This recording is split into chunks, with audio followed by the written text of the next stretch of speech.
हिमालय की बर्फीली चोटियों के पास एक घना जंगल था।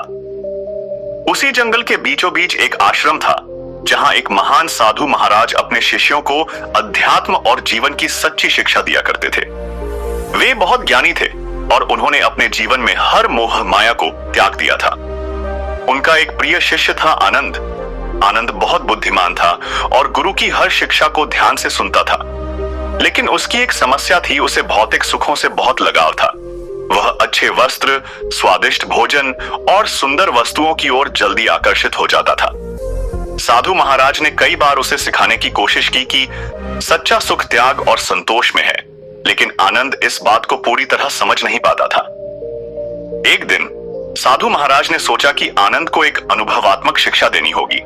उन्होंने उसे बुलाया और कहा, बेटा, अब समय आ गया है कि तुम अपने ज्ञान की परीक्षा दो। तुम्हें इस जंगल के पार एक समृद्ध गांव में जाना है। वहां कुछ समय रहना और जो कुछ भी तुम्हें आकर्षित करे उसे त्यागने का अभ्यास करना। आनंद ने सोचा कि यह एक आसान कार्य होगा। उसने गुरु को प्रणाम किया और गांव की ओर चल पड़ा। गांव का वातावरण बहुत भव्य था। बड़े बड़े महल, शानदार बाजार, सोने चांदी की दुकानों से सजे गलियारे, सब कुछ बहुत आकर्षक था। आनंद को यह सब देखकर बहुत अच्छा लगा। वह सबसे पहले एक बाजार में गया जहां सुंदर वस्त्र बिक रहे थे। उसने सोचा, जंगल में रहते रहते मैले कुचैले कपड़ों से ऊब चुका हूं। अगर अच्छे वस्त्र पहनूंगा तो लोग मेरा सम्मान करेंगे। उसने कीमती वस्त्र खरीद लिए और पहनकर बहुत प्रसन्न हुआ। फिर उसने देखा कि वहां स्वादिष्ट मिठाइयां और पकवान बिक रहे हैं। उसे भूख लगी थी, इसलिए उसने बिना सोचे समझे महंगे भोजन खरीदकर खा लिया। धीरे धीरे आनंद इस विलासिता में पूरी तरह रम गया। उसने एक सुंदर घर भी बना लिया और वहां रहने लगा। वह अब गांव का एक प्रतिष्ठित व्यक्ति बन चुका था।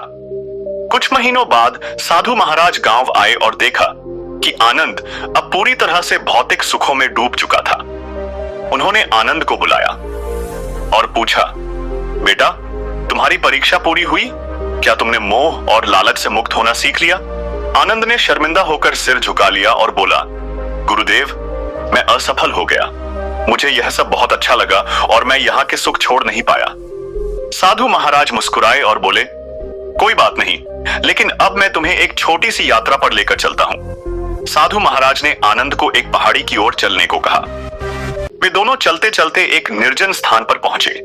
वहां केवल एक साधारण झोपड़ी थी जिसमें एक वृद्ध सन्यासी रहते थे। साधु महाराज ने आनंद से कहा, यह महात्मा जीवन भर जंगल में रहे हैं। इनके पास कोई संपत्ति नहीं, लेकिन फिर भी देखो, ये कितने शांत और प्रसन्न हैं। आनंद ने देखा कि वृद्ध सन्यासी के चेहरे पर गहरी शांति थी।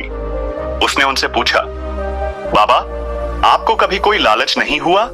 आपको कभी भौतिक सुखों की इच्छा नहीं हुई? महात्मा ने मुस्कुराकर कहा, बेटा, जब तुम्हारे पास कुछ भी नहीं होता तब तुम सबसे अधिक मुक्त होते हो। लालच एक ऐसा बंधन है जो जितना अधिक बढ़ता है उतना ही हमें कैद कर देता है, लेकिन जब तुम त्याग कर देते हो तो तुम सच में स्वतंत्र हो जाते हो। आनंद को यह सुनकर झटका लगा।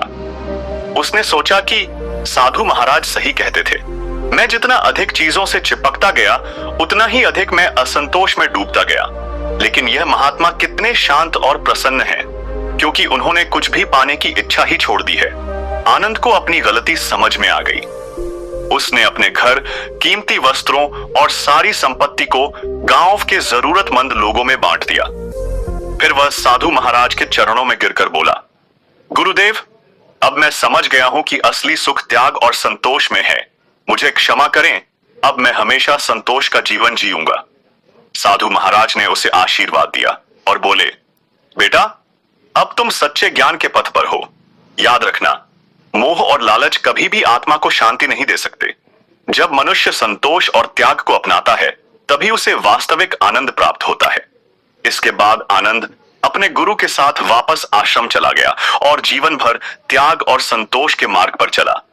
इस कहानी से हमें यह शिक्षा मिलती है कि मोह और लालच क्षणिक सुख देते हैं, लेकिन सच्चा सुख केवल त्याग और संतोष में ही मिलता है। जब हम भौतिक इच्छाओं से मुक्त हो जाते हैं तभी हम आत्मिक शांति प्राप्त कर सकते हैं। धन्यवाद।